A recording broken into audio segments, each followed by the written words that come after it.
क्या बिखरा हुआ चौटाला परिवार फिर से एक हो पाएगा?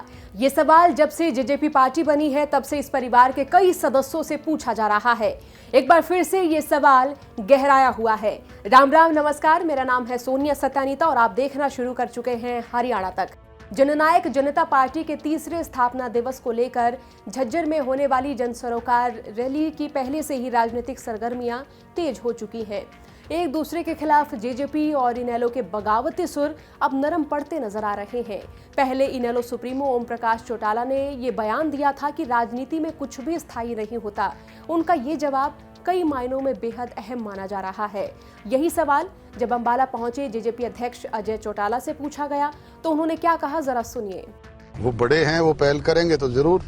तो मैं तो कह रहा हूँ ना, वो बड़े हैं, वो अगर अपनी बात पे पुनर्विचार करेंगे तो हम स्वागत करेंगे उसका। वहीं 9 दिसंबर को झज्जर में होने वाली रैली का न्योता देने के लिए अजय चौटाला जब पलवल में एक कार्यकर्ता सम्मेलन में पहुंचे तो उन्होंने फिर से कहा कि इनेलो और जेजेपी के एक होने का फैसला बड़े चौटाला साहब यानी ओपी चौटाला ही करेंगे। अगर वो अपनी बात पर पुनर्विचार करेंगे तो हम भी सोचेंगे। किस तरह से दोनों पार्टी हो जाएंगी? वो सभी हम ही कहते हैं कि पार्टी में कोई चीज स्थायी नहीं होती सर। परिवार पार्टी एक हो गई तो क्या आपके परिवार से हो सकता है आने वाले दिनों में? ये काम बड़ों ने तय करना है। हालांकि अजय चौटाला ने पलवल में मंच से इनेलो का जिक्र करते हुए कहा कि एलनाबाद उपचुनाव में इनेलो को ओपी चौटाला साहब के सहारे ही वोट मिले हैं। उन्होंने यहां तक कह दिया कि आने वाले वक्त में इनेलो के बारे में कहा जाएगा कि एक थी इनेलो। जब पार्टी अलग हुई तो मैंने उसी जींद की रैली में एक बात कही थी पुरानी पार्टी के लोगों से कि भाई ये झंडा भी आपका, ये डंडा भी आपका, ये पार्टी भी आपकी, पार्टी का फंड भी आपका, ये 20 विधायक भी आपके और 23% जो वोट मिले हुए हैं वो भी आपके, परंतु आपने संभाल करके रखने का काम करना। मुझे ये कहते हुए अफसोस होता है कि 10 महीने में उन्होंने उस पार्टी को सर्व सत्यानाश तक पहुंचाने का काम किया जिसके लिए लोग ये कहा करते थे कि अगली सरकार इनेलो की सरकार बनेगी। हालांकि अभी तक चौटाला परिवार के किसी भी सदस्य की ओर से फिर से एक होने पर हाँ या ना में कोई जवाब नहीं मिला है, लेकिन हाँ और ना के बीच में ओपी चौटाला का ये कहना कि राजनीति में कुछ भी स्थायी नहीं है, ये गौर करने वाली बात है।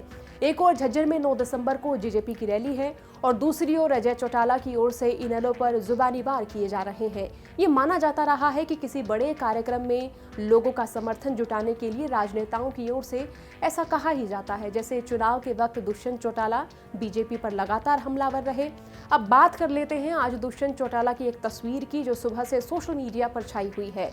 हुआ यूं कि दुष्यंत चौटाला हरियाणा के पूर्व वित्त मंत्री कैप्टन अभिमन्यु की बेटी की शादी समारोह में पहुंचे थे तो तभी उनकी मुलाकात उनके दादा और इनेलो सुप्रीमो ओम प्रकाश चौटाला से हुई, जहां उन्होंने अपने दादा के पैर छूकर आशीर्वाद लिया और फिर वो तस्वीर पोस्ट करते हुए उन्होंने लिखा कि 2 पलों में पूरे हो गए सारे अरमान, छुए दादाजी के पैर जैसे छू लिया आसमान।